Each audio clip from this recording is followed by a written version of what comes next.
Hello children, today let us look at a story, The People Who Hug the Trees. What is a hug, by the way? When you feel sad, your mom would come to you, hug you, and she would say, "Come on, everything's gonna be alright." Back at school, you don't feel good.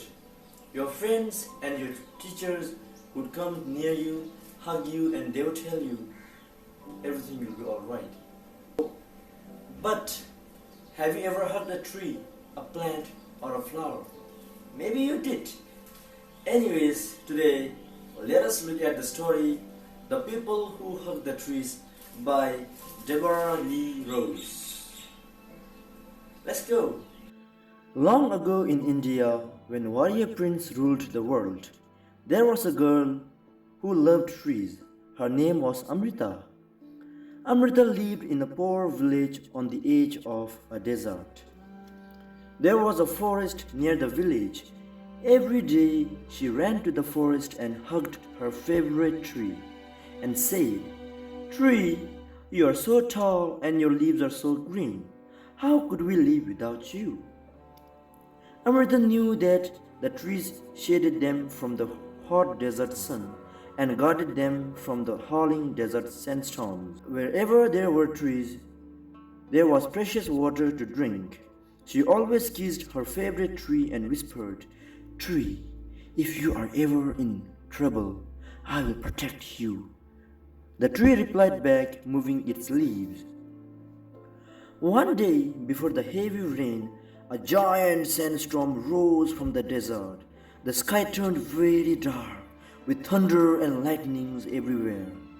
When the storm ended, Amrita was covered under sand, but nothing happened to her. She was safe. Even the village was safe because the trees guarded against the worst storm. Amrita became older and she had her own children. She took them to the forest and told them, "These are your brothers and sisters. They shade us from the hot desert sun. They guard us from the terrible desert sandstorms. And they also show us where to find precious water to drink." Then she taught them to hug the trees like her. One morning by the well, Amrita saw a troop of men, or a group of men, holding heavy axes. They were walking towards the forest. She heard the chief axeman saying, "Cut down every tree you can find. Our Maharaja, or the king, needs plenty of wood to build his new fortress." Amrita was afraid when she heard this. "Oh my God! The tree cutters are going to destroy our forest," she thought. Amrita was hiding in the forest. Suddenly, she saw the chief swinging his axe towards her favorite tree. "Do not cut these trees!" she cried and jumped in front of the tree. "Stand back!" thundered the man. "Please leave my tree and chop me instead." She hugged the tree with all her strength. The axeman pushed her away and chopped the tree until it crashed on the ground. Amrita cried aloud, holding the branches of her dying tree. All the villagers heard about this, and they also rushed to the forest. One after another, they all hugged the trees, and the other axemen could not chop the trees. The Maharaja became very furious when the chief axeman reported to him without the trees. The chief axeman said, "Your Highness, we tried to cut down the trees, but wherever we went, the villagers hugged the trees to stop us. The tree huggers will pay for disobeying me. I'll teach them a nice lesson," shouted the Maharaja. He rode his fastest horse and galloped towards the village. The soldiers followed the Maharaja. The Maharaja found the people gathered near the well. "Who has dared to defy my order?" he demanded, and Amrita slowly stepped in the front. She was so frightened. "Your Majesty, we could not let these axemen destroy our forest. These trees shade us from the hot desert sun.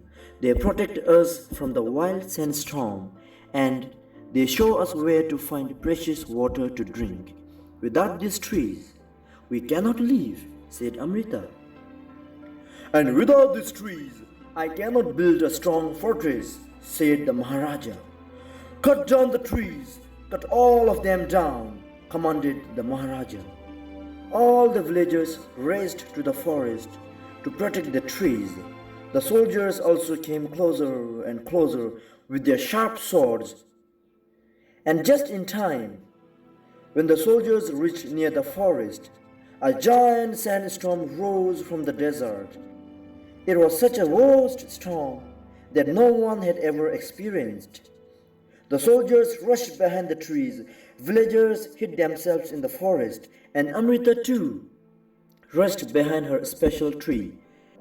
Finally, when the wind was silent, everyone slowly came out of the forest. Broken branches, leaves, grains from the crops, and the broken trees scattered on the ground.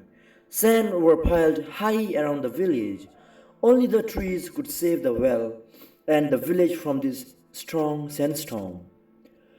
So the Maharaja thought for a long time and said, "You all have shown great courage and wisdom to protect your trees. From this day, your trees will not be cut. Your forest will remain a green place in the desert." The people were very happy to hear this. They sang and danced long into the night and lit the sky with fireworks. In the forest, the children strung flowers and bright-colored papers through the branches of the trees, and on the place where Amrita's tree had fallen, they marked a special place so that they never forget the great sacrifice made by the tree. Some people say that Amrita still comes to the forest to hug the trees. With a smile on her face, she whispers, "Trees, you are so tall and your leaves are so green. How could we live without you?" With this, we come to an end of today's lesson.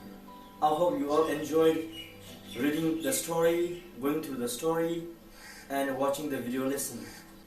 So I have some questions for you to think about. So you may leave your answers in the comment sections. You may write it in your notebooks. Anyways, I'll see you soon in the next video lesson. Thank you so much. Bye-bye.